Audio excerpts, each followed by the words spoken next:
Sir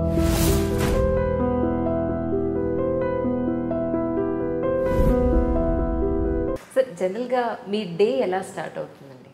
మంచి ప్రశ్న, ఎంతవరకు ఎక్కువ మంది అడిగిన ప్రశ్న. 5:30కి లేస్తాను, 5:20కి లేస్తాను. ఎందుకంటే 10:20కి పడుకుంటాను సరిగ్గా. 7 గంటల లెక్క, మధ్యాహ్నం గంట లెక్క, మధ్యాహ్నం 1:30, 2:30. అందులో సాధారణంగా తేడా ఉండదు, 10 నిమిషాలు అటు ఇటు ఉండొచ్చు కానీ తేడా ఉండదు అసలు. ఆ గంట సేపు మధ్యాహ్నం, రాత్రి 7 గంటలు, 10:20, 5:20. సరే 6:30 వరకు కాలకృత్యాలు, స్నానపానాలు సరిపోతే ఏమీ కాఫీ టీలు కానీ ఏమీ పుచ్చుకోవడం ఉండదు. 6:30కి టీవీలో వచ్చే నా కార్యక్రమం వీలైతే నేనే చూస్తాను ఇంట్లో ఉంటే. ఎందుకంటే మనం శ్రోతగా వినడం వేరు, చెప్పడం వేరు. ఇప్పుడు ఎక్కడెక్కడ శ్రోతలు ఇబ్బంది పడతారో, సాగదీసాం అనుకుంటారో, లేదా చెప్పలేదు అనుకుంటారో, ఇంకా చెప్పాల్సింది అనుకుంటారో, అవన్నీ మనకు తెలుస్తాయి. అందువల్ల వీలైతే చూస్తాను.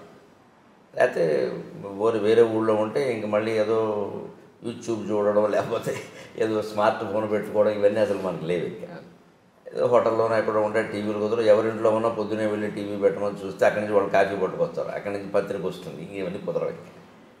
ఏదో వారంలో 1-2 రోజులు కుదిరితే చూస్తాను, లేకపోతే వెంటనే నా జపానికి నేను వెళ్ళిపోతాను. సరే సహజంగా మనకి కులాచారం ప్రకారం వచ్చిన సంధ్యావందనం ఉంది, అది గాయత్రి జపం. అది అయిపోయాక 8 వరకు పూర్తిగా నా జపదపాలు, పారాయణలు ఉంటాయి. నాకు పొద్దున్న సంధ్యావందనం తర్వాత నేను చేసేది ప్రత్యేకమైన జపం ఏం లేదు, గాయత్రి జపం ఒకటే. తర్వాత ఎక్కువ పారాయణ చేస్తాను. అంటే పారాయణ అంటే మళ్ళీ ఒకటే రోజు విష్ణు సహస్రం, రోజు లలిత సహస్రం ఇలా నియమంగా చదవడం కాదు, గ్రంథ పఠనం అనాలి దాన్ని, పారాయణ అనడానికి లేదు. గంటలో 6 పుస్తకాలు చదువుతాను. ఒకటి శివపరమైంది, ఒకటి విష్ణుపరమైంది, ఒకటి అమ్మవారి పరమైంది. మన హిందూ ధర్మంలో వీళ్ళు ప్రధాన దేవతలు ఈ ముగ్గురు. ఇంకొకటి ప్రత్యేకం 10 నిమిషాలు శంకర సాహిత్యం, శంకరాచార్య సాహిత్యం. తెనాలి సాధనా గ్రంథ మండలి వాడు 21 పుస్తకాలు వేశాను. భగవంతుడి దేవల్ల ఆ 10 నిమిషాల సమయం పెట్టుకోవడం వల్ల నేను సుమారుగా హైదరాబాద్ వచ్చాక మొదలుపెట్టిన ఆ సాహిత్యాన్ని 8 ఏళ్లలో 21 పుస్తకాలు పూర్తి చేశాను. ఒక్కొక్కటి 400 పేజీలు ఉందే పుస్తకం. ఒక్కొక్కటి 400 పేజీలు ఉంటుంది. రోజుకి 10 నిమిషాలు మాత్రమే కేటాయించి నేను 8 ఏళ్లలో 21 × 400 అన్ని పేజీలు పూర్తి చేశాను. అలాగే శంకర సాహిత్యం ద్వారా యోగ వాసిష్టం నాకు బాగా ఇష్టమైన గ్రంథం. నాకు పూర్తి నిశ్చింతైన జీవితాన్ని ప్రసాదించిన గ్రంథం. నిజంగా వాల్మీకి మహర్షికి, వశిష్ఠ మహర్షికి నేను రుణపడి ఉన్నాను. నిజంగా దాన్ని రచించింది వాల్మీకి, చెప్పింది వశిష్ఠుడు. అది నా మీద ప్రభావం చూపించినంతగా మరి ఏ గ్రంథం చూపించలేదు. నా జీవితం కూడా నా మీద అంత ప్రభావం చూపించలేదు, ఆ గ్రంథం అంత చూపించింది.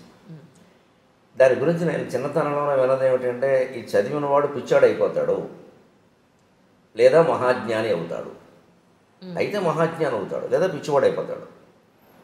మా ఊళ్ళోనే అటువంటి పుస్తకం చదివి పిచ్చాడు అయిన వాడు మేము చూసాం. ఈయన ఎందుకు ఇలా పిచ్చాడు అయ్యాడని మా అమ్మని అడిగితే, ఫలానా గ్రంథం చదివి ఇలా అయ్యాడు అని చెప్పింది. ఏముంది అసలు ఆ గ్రంథంలో మీరు చదివాను? మొత్తం జగన్మిథ్య అని ఉంటుంది. బ్రహ్మసత్యం జగన్మిథ్య, శంకరాచార్య చెప్పిన సిద్ధాంతం వేదంలో ఉన్నదే. కానీ చాలా పచ్చికి నిజాలతో, మనం మొహం బద్దలైపోయే నిజాలతో చెప్తాడు. ఇది నువ్వు ఒప్పుకోకపోవచ్చు కానీ సత్యం అంటాడు అంతే. అందరూ చదవచ్చు అంటారా? అందరూ చదవచ్చు, కానీ అంటే దానికి తగిన పరిపక్వత ఉండాలి. ఇప్పుడు ఆ పరిపక్వత లేకుండా చదివితే పిచ్చాడు అవుతారు. మా ఊళ్ళో నాయుడు అని ఒక ఆయన ఉండేవాడు. ఆయన ఇలా పాపం తిరుగుతూ ఏదో ఆయనలో పద్యాలు పాడుకుని మాటలు పాడుకునేవాడు. అతను అందరూ పిచ్చివాడు అనేవారు. మా అమ్మని ఏమిటమ్మా అతను అంటాడంటే, అతను 2 పుస్తకాలు చెప్తారా, యోగ వాసిష్ఠం అంటే అదొకటేను, సీతారామాంజనేయ సంవాదం అని ఒకటి ఉంది తెలుగులో. పరశురామ పంతులు లింగమూర్తి గురుమూర్తి గారు రచించాడు. అంటే సీతాదేవి హనుమంతుడు కలిసి రామతత్వం గురించి చర్చిస్తాడు. సీత చెబుతూ ఉంటుంది, హనుమంతుడు వింటూ ఉంటాడు, ప్రశ్నిస్తూ ఉంటాడు. ఈ 2 చదవడం వల్ల వాడు ఎలా అయ్యాడని అంటున్నాడు రా అన్నారు. నాకు అప్పటి నుంచి ఆ 2 చదవాలి పట్టుదల. చదవలేదు ఇంకా మీరు? 2 ఎప్పుడు 2 చదివాను, అయినా కాలేదు. అయ్యారో లేదా ఆవిడ చెప్పాలి. ఇప్పుడు నేను కాలేదని నాకు లేదండి, మీరు పిచ్చాడనంటే నేను చేయగలిగిందండి. ఆవిడ చెప్పిందే నిజం. మన గురించి మనం ఏమనుకుంటాం అన్నదానికంటే ఎదుటి వాళ్ళు ఏమనుకుంటారు. పోనీ ఎదుటి వాళ్ళు అంటే ఇప్పుడు మీ పోటుగాడు ఎప్పుడో పరిచయం అవుతారు, ఆవిడ ఇచ్చి కాపురం చేస్తుంది. లేదంటే నేను ఖాయంగా పిచ్చివాడని ఆవిడంటే మాట్లాడడానికి వెళ్ళలేదు నేను. అదే నిజం. కానీ కాలేదు. ఏమంటారమ్మా మీరు? సార్ మీ మీదే వదిలేరు. ఆవిడ ఏమంటుందో నాకు తెలియదు, కానీ నేను ఎలాంటప్పుడు జోక్ వేస్తాను సహజంగా. నన్ను పిచ్చాడని ఆవిడ అందనుకోండి, కాకపోతే నేను ఎందుకు చేసుకుంటాను అయిపోయా. కాబట్టి నన్ను చేసుకున్నారు, మంచివాడు అయితే నేను ఎందుకు చేసుకుంటాను, ఇంకేముంది, గొడవ లేదు అంతే. దానికి అది ఆ ప్రభావం అలా ఉంటే నాకు అప్పటి నుంచి చదవాలని పట్టుదల. ఈ సీతారామాంజనేయ సంవాదం అనేది నేను అప్పుడే చదివా, 18 ఏళ్ళ వయసులోనే చదివా, తెప్పించుకుని చదివా, ఏం కాలేదు. కానీ గొప్ప సందిగ్ధావస్థలో పడింది మనసు. ఏదో అపూర్వమైన సత్యం ఉంది, మన స్థాయికి మనకు అర్థం కావట్లేదు జగత్తు గురించి, అదే మనం ఇంకా చదవాలి. ఈ అండంలో ఏమైందంటే మనస్సు హేతుబద్ధత లేనిది మనం అంగీకరించద్దు అనే నియమానికి వచ్చేసింది, ఆ ఆలోచనకు వచ్చేసింది. అందుకే 18 ఏళ్ల ప్రాయంలో నేను నాస్తిక్ గ్రంథాలు, కమ్యూనిస్ట్ గ్రంథాలు కూడా చదివాను. క్యాపిటల్ చదివాను, రంగనాయకం గారి పుస్తకాలు చదివాను, శ్రీశ్రీ రచనలు చదివాను, చలం పుస్తకాలు చదివాను, విస్తృతంగా చదివాను. ఇంకా చదవడం అంటే అప్పటికి ఇప్పటికీ ఒకటే అలవాటు, పట్టుకోవడం. ఇంకా అయితే అప్పటికి ఇప్పటి తేడా ఏంటంటే అప్పుడు ఒక పుస్తకం పట్టుకుంటే అదే చదువుతూ ఉండేవాడిని. ఇప్పుడు అలా కాకుండా నా మనస్సు నేను నిగ్రహించుకుని ఏ పుస్తకం అరగంట మించి చదవను, నా ప్రణాళిక నాకు. అక్కడ మనస్సు ఆపుకుని, అది ఎంత రసవత్తరంగా ఉన్నా సరే అక్కడ ఆపు, లేదా ఎంత విసుగొస్తున్నా సరే అది చదవాలి అనుకుంటే చదవాల్సిందే, విసుగొచ్చినా సరే. అది ఎంత రసవత్తరంగా ఉన్నా ఆపేయాలంటే ఆపేయాల్సిందే. మన మనస్సు మీద మనకు నియంత్రణ లేకపోతే ప్రపంచంలో ఏం చేయాలి? వీళ్ళ ప్రపంచంలో అనేక సంక్షోభాలకు అదే కారణం. వ్యక్తి జీవితం పాడవడానికైనా మొత్తం ప్రపంచ యుద్ధాలకైనా మనస్సు మీద నియంత్రణ లేకపోవడమే కారణం. ఆ నియంత్రణ నాకు శివానంద లహరి చదివే కలిగింది. అందుకే నాకు శివానంద లహరి చాలా నా జీవితాన్ని మొత్తం ఇలా మార్చేసిందని చెప్పచ్చు. అలాగా ఉండడం వల్ల ఆ యోగ వాసిష్టం తర్వాత నేను పూర్ణకి దాన్ని సంపాదించాలని చూస్తుంటే విచిత్రంగా ఎక్కడో దొరకలేదు నాకు అది. ఎందుకంటే ఎప్పుడో 100 ఏళ్ల క్రితం వెన్నెలకంటి సుందరరామ శర్మ గారిని ఒక ఆయన తెలుగు వచనంలో రాశారు దాన్ని. ఆ మూలం ఎక్కడో ఉందేమో, ఎక్కడో దొరకలేదు నాకు. సరే తర్వాత ఉద్యోగాలు, మారడాలు, ఏవో ఇవన్నీ వ్యవహారాలు అంత శ్రద్ధ చేయలేకపోయాను. తర్వాత మళ్ళీ చదవాలనే తృష్ణ కలిగాక చాలా విచిత్రంగా ఏదో ఉయ్యాల్లో పిల్లాన్ని పట్టుకుని ఊరంతా తిరిగామన్నట్టుగా మా ఇంట్లో మా నాన్నగారు ఇచ్చిన 30 పుస్తకాల్లో అది ఉంది. ఆ పుస్తకాలు ఏవో తాటాకు పుస్తకాలు ఎక్కువ ఆయన ఇచ్చినవి, తాటాకు పుస్తకాలు. మరి మనం ఏం చదువుతాం, ఎవరికో ఇద్దాం లేనట్టుగా ఉండి ఒకటి, తర్వాత అశ్రద్ధ వల్ల కొంత ఏదైనా ఆప్ చేసాం. సరే ఆయన వేద మా నాన్నగారు వేద పండితుడు, అవధాని, వేదంలో అవధాని అంటారు. వేద సంబంధమైన పుస్తకాలు మనకెందుకు వచ్చి మనం ఏమైనా చదవలేదు, ఏదో తప్పు స్వరంతో చదివితే లేనిపోని ఇబ్బందులని అలాంటి పెట్టారు. అనుకోకుండా ఉన్న ఆ పుస్తకాల్లో ఇంచుమించు ఒడిగిపోతూ పుస్తకం పేజీ ముట్టుకుంటే చినిగిపోయేలా ఈ పుస్తకం దొరికింది. యోగ వాసిష్టము, ఇలా వెన్నెలకంటి సుందరరామ శర్మ అనువాదము. ఇదేమిటి ఇక్కడ పెట్టుకున్నాం మనం దీన్ని అని వెంటనే నేను అప్పుడు చదవడం మొదలుపెట్టాను. అప్పటికి 47 వయసు వచ్చేసింది. ఈ సీతారామాంజనేయ సంవాదం ముందే చదివాను, కానీ ఇది చదివాను. అప్పుడు మొత్తం ప్రపంచం ఎలాగా విడిపోయింది అంతే. నాకు ఒక ప్రయోగశాలలో ఓ పుష్పంలో వస్తువును అడ్డుకోత నిలువుకోత గీసేసి బకాలుగా విడదీసి పరిశోధన చేసి ఇదండి దీని విషయం అని బయట పెట్టేస్తాడు శాస్త్రవేత్త. నాకు జగత్తుకు సంబంధించిన విషయం అంతా బయటపడిపోయింది అంతే. ఇది నథింగ్, దీని గురించి మనం ఆలోచించాల్సింది లేదు. ఏదో నిర్ణయించబడిందో అది నడుస్తుంది, నడవని. మనం చేయాల్సింది ఏదో చేద్దాం. దేనికి చింతించాల్సిన పని లేదు, దేనికి పొంగిపోవాల్సిన పని లేదు. అప్పటికి నేను సహస్రావధానం కూడా చేసేసాను. సరే, ఇన్ని పుస్తకాలు చదివిన తర్వాత ఇప్పుడు మీకు మొత్తం అంతా అర్థమైంది అన్న దాంట్లో మేము అర్థం చేసుకోగలిగే పాయింట్ ఏదైనా, ఒక చిన్న విషయం ఏదైనా చెప్పగలుగుతారు మన మధ్యలో ఆపండి, సామాన్య ప్రజలకు అర్థమయ్యేలాగా? ఒక్క మాటలో చెప్పాలంటే, తనలో తాను రవంత మారడు, తనలో తాను రవంత మారడు, జగత్తత్వంబు మార్పంగ ఆతని సంసారము సంపదల్ సమయమున్ తత్వార్థ విజ్ఞానమున్ వెనుకన్ ముందట చూడక అర్పణముగా వింసు మహామూర్ఖుడు. తనలో తాను రవంత మారడు, జగత్తత్వంబు మార్పంగ ఆతని సంతానము సంపదల్ సమయమున్ తత్వార్థ విజ్ఞానమున్ వెనుకన్ ముందట చూడక అర్పణముగా వింసు మహామూర్ఖుడు. ఇతనికిన్ లోనికి చూచు శక్తి నిడుమా తన్మూలమా దైవమా. ఇది నేను గ్రహించిన సారాంశం. ఎవరైనా గ్రహించవచ్చు. మనలో చాలామంది ఎక్కడ పొరపాటు పడతాం, వ్యక్తిగత జీవితం సామాజిక జీవితం అని 2 ఉంటాయని నేను అనుకోను. రెండు ఉంటాయని నేను అనుకోను. వ్యక్తిగత జీవిత ప్రభావం సామాజిక జీవితం మీద ఉంటుంది, సామాజిక జీవిత ప్రభావం వ్యక్తిగత జీవితం మీద ఉంటుంది. ఏదో ఒక గీత గీయడం కోసం మనం కొన్ని విషయాలు చెప్పడం ఇష్టం లేక ఇది నా వ్యక్తిగతం అని దాచొచ్చు, అవసరం కూడా లేకపోవచ్చు ఎదుటి వాళ్ళకి. కానీ నిజానికి దాని ప్రభావం మాత్రం మన సామాజిక జీవితం మీద కూడా ఉంటుంది ఖచ్చితంగా. అలా అంత ఖచ్చితంగా విడదీయాల్సిన పనే లేదు.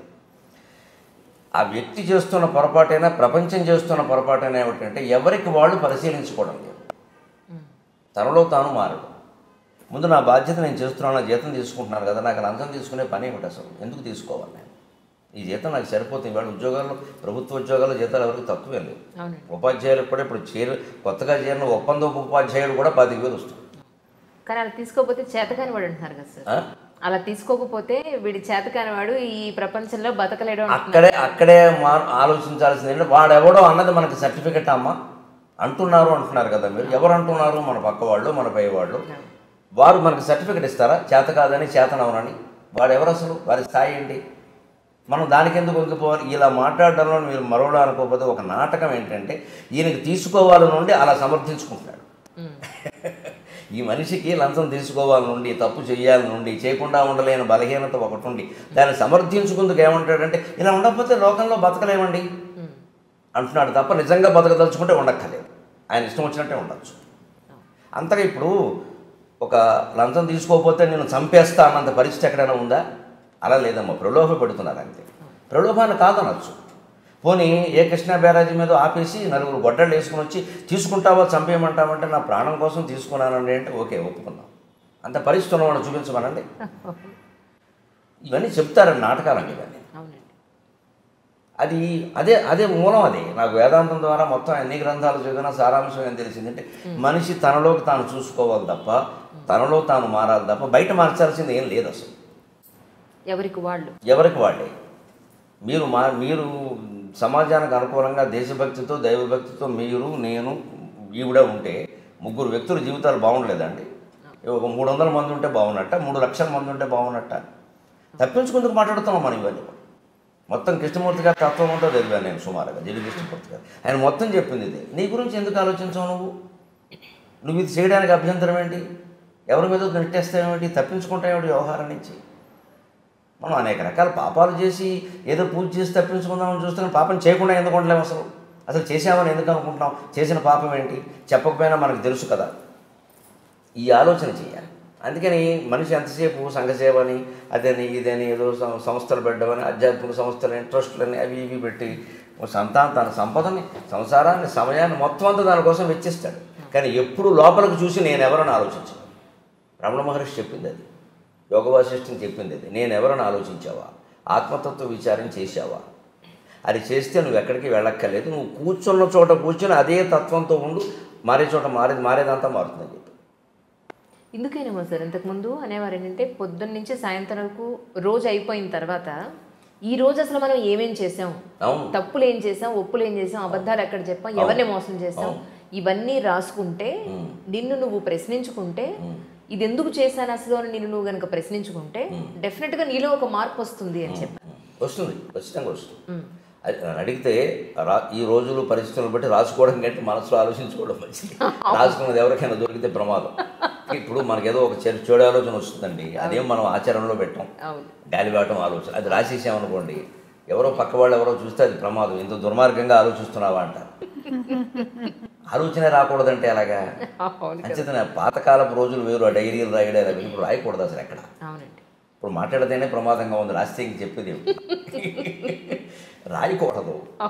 మనిషి నిజాయితీగా ఆలోచించడానికి రాయాల్సిన పని లేదు, దాయాల్సిన పని లేదు. రాత్రి పడుకోబోయే ముందు ఇవాళ నేనేం చేశాను, దీంట్లో తప్పు ఏమిటి, ఒప్పు ఏమిటి, అబద్ధం ఏమిటి, నిజమేమిటి ఒక్కసారి ఆలోచించింది. సర్వం పరమేశ్వర అర్పణం. ఇదో నాటకం నడుస్తుంది, పరమేశ్వర క్షమించు, రేపటి నుంచి ఎలా ఉండాలో అలా ఉంటాను, అయిపోలేదా? అలాంటిది నాకు ఆ పుస్తకాల పఠనం వల్ల ఏర్పడింది, యోగ వాసిష్టం సహా. అలాగే 8:30కి నాకు పొద్దున్న దినచర్య అనుకున్నాం కదా, 8:15కి అయిపోగానే అప్పుడు కాఫీ. అప్పటికి ఈవిడ అంటూనే ఉంటుంది పాపం, రోజు మాకు మీకంటే ముందు తాగుతున్నాను, ఇదో పాపం ఉంటుంది. నేను దానికి ఒక పరిష్కారం చెప్పాను, మళ్ళీ భర్తతో రెండోసారి తాగితే ఆ పాపం పోతుందని చెప్పాను. అదే నవ్వుకుంటాం మేము సరదాగా అంతే. ఏమయ్యా రెండోసారి దాకా ఆ పాపం పోదు, ఇదో శాస్త్రానికి ఏముంది, కావాలంటే శ్లోకాన్ని నేను రాస్తానని చెప్తాను. సరదాగా ఏముందమ్మా, 8:30కి ఇద్దరం కూర్చొని కాఫీ తాగుతాం, కాసేపటికి అల్పాహారం సిద్ధం చేస్తాం, అది తినేస్తాం. 9ంటికి సరిగ్గా నేను దినపత్రిక పట్టుకుని కూర్చుంటాను. 9 నుంచి 10 ఒక దినపత్రిక ఇంటికి వస్తుంది, ఖచ్చితంగా పట్టుకుని కూర్చుంటాం. ఆ పత్రికలో అంతకుమించి మాత్రం చదవక్కర్లేదు. ఇంకా ఒకసారి ఒక 10 నిమిషాల ముందే అయిపోతుంది. అవి చదువుతాను. ఏదైనా మనకి గ్రహించాల్సింది ఉంటే గ్రహించాలి, లేదా ఒకవేళ చెప్పాలి సభలో కానీ ఇంకో టీవీలో కానీ చెప్పాలంటే తప్పనిసరి అయితే చెప్పడం, లేకపోతే వదిలేయడం. ఇదివరకు కూడా ఏదో విశేషమైన వార్తలు చెబుదాం, అలాగా సంచలనం అన్నట్టుగా మనస్సు ఆలోచించేది. కానీ ఆధ్యాత్మిక పరిపక్వత కారణంగా ఈ మధ్యన మనస్సు ఆ సంచలనాల గురించి ఆలోచించట్లేదు అసలు. అది పూర్తిగా 100% అవసరం, ఉపయోగపడుతుందంటే చెబుదాం, లేదా వద్దు. ఎందుకంటే ఇవన్నీ నిందించడం వల్ల, విమర్శించడం వల్ల కలిసి వచ్చేది ఏం లేదు. ఎవడూ మారడం, మనకి శత్రువులు పెరగడం తప్ప దానివల్ల కలిసి వచ్చేది. అది కూడా అర్థమవుతుంది, క్రమంగా అర్థమవుతుంది. ఇప్పుడు ఆ వ్యక్తిని విమర్శించడం కాదు, ఆ వ్యక్తిలో మార్పుకు మనం కూడా అవకాశం ఇవ్వాలి. ఎవరికైనా 10ంటికి అయిపోయినందుకు 10:30 ఖచ్చితంగా నేను చేయదలుచుకున్న వాళ్ళందరికీ ఫోన్లు 10:30కి చేస్తాను ప్రతిరోజు. ఇంకో సమయంలో నా నుంచి ఫోన్ రాదు. ఖచ్చితంగా 10:30 ఉదయం 10:30, రాత్రి 8:30. నేను ఎవరికైనా చేయదలుచుకుంటే నా దగ్గర నా జేబులో ఉండే కాగితం మీద ఎవరికి ఫోన్ చేయాలో రాసుకుంటాను. నేను వెంటనే చేయను, ఇక్కడ రాస్తాను. ఇదొక బుక్లెట్, 8 పేజీలు ఉంటాయి ఇందులో. ఇది వాడేసిన రైల్వే టికెట్. వేస్ట్ వృధా చేయకుండా ఇది 8 మడతలు పెట్టి దీనికి నెంబర్లు వేసి దీని మీద ఎవరో వెంకట్రావుకి ఫోన్ చేయాలి, వెంకట్రా అని రాసుకుంటాను నేను. అది పొద్దున్న 10:30కైనా చేస్తాను, ఎందుకంటే ఆయన ఆఫీసులో ఉంటే దొరుకుతాడు. రాత్రి 8:30కి చేస్తాను, ఇంట్లో ఉంటే దొరుకుతాడు. క్లారిటీ స్పష్టం. అందుకని ఇంకా ఆ విషయం ఆలోచించండి. బుర్ర నిండా వారికి ఫోన్ చేయాలి, వీరితో మాట్లాడాలి, ఏమిటో అన్నీ మర్చిపోతున్నాయి. ఈ మధ్య నాకు మతిమరుపు ఎక్కువైపోయింది, అదేం ఉండదు అసలు. మనం దానికి పని చేయక ఖచ్చితంగా 10:30కి మంచినీళ్ళు తాగి 2 గంటలకు ఒకసారి 2 గ్లాసులు నీళ్లు తాగుతాను ఖచ్చితంగా. పొద్దున్న 6:30, 8:30, 10:30, 12:30, 2:30, 4:30, 6:30, 8:30, రాత్రి 10:30 ఖచ్చితంగా 2 గ్లాసులు నీళ్లు తాగాల్సిందే. రోజు అయ్యేసరికి 15-16 గ్లాసులు నీళ్ళు అవుతాయి. దానివల్ల ప్రయోజనం ఏంటంటే ఆరోగ్యపరంగా నేను అనుభవించి చెబుతున్నాను. ఎటువంటి ఏదైనా ఆహారాల్లో తేడాలు ఉన్నా, పాడాలు ఉన్నా, రాళ్ళు పేరుకునే సమస్యలు లాంటివి ఉన్నా మొత్తం కొట్టుకుపోతాయి. మనం తాగేటువంటి నీరులో స్థూల భాగం ఎప్పుడూ మూత్ర విసర్జన రూపంలో వెళ్ళిపోతుంది. సూక్ష్మ భాగం రక్తంగా మారుతుంది. అతి సూక్ష్మ భాగం ప్రాణవాయువుగా మారుతుంది. అతి సూక్ష్మ భాగం నీరు తాగితే ప్రాణవాయువు ఉంటుంది. ప్రాణం ఎప్పుడు నీటి మీద ఆధారపడింది, అన్నం మీద కాదు. అన్నం మానేసి ఉండొచ్చు, నీరు మానేసి ఉండదు. నీరు మానేసి ఉంటే ప్రాణం కూడా పోతుంది. అందుకే ఎంత నిరాహార దీక్ష వాడైనా పాలు కానీ, మజ్జిగ కానీ, నీరు కానీ తాగుతారు. తాగితే కొంతకాలం గెంటిచ్చు. అలా నీరు తాగుతాను ఖచ్చితంగా. నాకు 10:30కి నీళ్లు తాగేసి అప్పుడు ఈ ఫోన్లు చేసేసి నా కార్యక్రమాల గురించి రిజర్వేషన్లు చేయాల్సిన ఉంటాయి కదా, ఏమన్నా అంటే నేనే చేసుకుంటాను. కార్యకర్తను చేయమని చెప్పను. ఎందుకంటే వాళ్ళు మనకి తర్వాత ప్రోగ్రామ్ ఎక్కడ ఉందో వాళ్ళకి తెలియదు, వాళ్ళు ఊరికి చేసేస్తారు. మళ్ళీ అక్కడి నుంచి ఇంకో ఊరు పక్క ఊరు వెళ్ళాలంటే ఆ షెడ్యూల్ నా దగ్గర ఉంటుంది కాబట్టి చేసుకుంటాను. అక్కడికి ఆ పని అయిపోయింది. అప్పుడు ఖచ్చితంగా టీవీకి ఏమైనా తయారవ్వాలా, సాయంత్రం సభ ఉందా తయారవ్వాలా, ఆ తయారవ్వాల్సి ఉందంటే తయారవుతాను. 10:30, 12:30 సమయం. 12:30 ఖచ్చితంగా గంట కొట్టేసినట్టుగా తిరుగు లేకుండా 12:25కి వచ్చి గురువుగారు భోజనానికి రావచ్చు అంటుంది. అంతే మేడం అండి, గురువు గారు అంటారా? ఎందుకంటే రావండి అడగండి. ఎందుకు అంటే చాలా నేర్చుకున్నాను, అందుకని మా గురువు గారు నుంచి చాలా నేర్చుకున్నాను. అవునా? అందులో ఏం నేర్చుకున్నారు? ఒక పాయింట్ మాకు. అవి చెప్పేవి కాదు, అలాగా సహజంగా జరిగినవి అంతే. సరే, 12:30కి భోజనం పెట్టేస్తే అంతే. ఖచ్చితంగా 45 నిమిషాలు భోజనం చేస్తాను. 1:15 వరకు నవ్వులతో ఉండాల్సిందే. ఓకే. 3 ఐటమ్స్ మించి భోజనాల్లో ఉండవు. 4వది ఉంటే ఆవిడ తినాల్సిందే. 3 ఐటమ్స్, 3వది మజ్జిగతో కలిపి 3. మజ్జిగతో కలిపి. ఓహో. ఇన్ఫర్మేషన్ మజ్జిగతో 3. 15-20 ఏళ్ళు బట్టి, కనీసం 10 ఏళ్ళు బట్టి ఆ నియమం ఖచ్చితంగా. పప్పు, కూర, మజ్జిగ, లేదా వేపుడు, పచ్చడి, మజ్జిగ, ఏదైనా సరే 3 మజ్జిగతో కలిపి. 4వది ఉంటే ఇందులో ఒకటి తగ్గించేస్తాను, అన్నం తగ్గించేస్తాను. మొత్తం మీద అన్నం అంతకుమించి వెళ్ళడానికి వీలు లేదు. అందుకని నాకు షుగర్ ప్రాబ్లమ్స్ అవి ఏం లేవు. తినవలసింది తిన్నాను. ఖచ్చితంగా పొద్దున్న ఒక్కసారే కాఫీ, సాయంత్రం 4:30కి టీ, మధ్యాహ్నం భోజనం చేసి గ్లాసు మజ్జిగ తాగుతాను. రాత్రి పడుకోబోయే ముందు గ్లాసు పాలు తాగుతాను. ఒకసారి పాలు, ఒకసారి మజ్జిగ, ఒకసారి కాఫీ, ఒకసారి టీ. 4 సేవించినట్టు అయింది, ఏది ఎక్కువ కాలేదు. అన్ని రుచులు తెలిసాయి, ఎప్పుడు కావాలంటే అప్పుడు వదిలేయచ్చు, సమస్య అంతే. ఎక్కువ అలవాటు పడ్డామనుకోండి, నాకు ఏమిటో కాఫీ లేకపోతే తోచట్లేదు, ఏమీ లేదు, నాకు ప్రపంచం అంతా లేకపోయినా నాకు తోస్తుంది. ఈ ప్రపంచం అంతా శూన్యమే, నేను ఒక్కడినే అంటార్కిటికా ఖండంలో నన్ను వదిలేస్తే హాయిగా గడిపేస్తాను, ఏమి ఇబ్బంది లేదు. ప్రాణంతో ఉంటే సార్ అక్కడ నీళ్లు దొరికితే ఏదో మారేడాకులు దొరకపోని అవుతాం. వారు ఉండాలి, వీరు మాట్లాడాలి, అసలు ఆ సమస్య లేదు. అదే వేదాంతం ద్వారా నేర్చుకున్నాను. యోగ వాసిష్టం నాకు నేర్పింది అది. నీతో నువ్వు మాట్లాడుకో, నీతో నువ్వు ఉండు, ఇంకోరు ఉండాలని ఎందుకు అనుకుంటున్నావు? ఇంకోరు ఉండడం అంటే మనం తప్పించుకొని బయటపడుతున్నాం. మన నుంచి మనం తప్పించుకొని బయటపడుతున్నాం. అదేదో కాలక్షేపం, వారేదో పోగొట్టడం, తిట్టడం, విమర్శలు, ఇవన్నీ ఇంకేది పీకానామ లాగానం, ఎలక మీద పిల్లి, పిల్లి మీద ఎలక, ఎప్పటికి తెమలో ఇవి. అప్పుడు ఈ కాలక్షేపాల కోసం వచ్చరికి తోడు, నీడ, దూడ, పేడ అన్నీ తయారైపోతాయి. ఇందులో ఎవరు లేకపోయినా మనం తట్టుకోలేని పరిస్థితి వస్తుంది. ఇదంతా బలహీనతే, మనం ఏదో గొప్పగా చెప్పొద్దు దాన్ని. నాకు నలుగురు ఉంటే కానీ తోచదు, అదో వ్యాధి, డాక్టర్ చూపించుకోవడం మంచిది. ఎందుకు తోచదు? నలుగురు ఉన్నా తోచాలి, ఒక్కరే ఉన్నా తోచాలి, 1000 మందిలో ఉన్నా తోచాలి, శ్మశానంలో ఉన్నా అదే తోచాలి. అది వేదాంతం.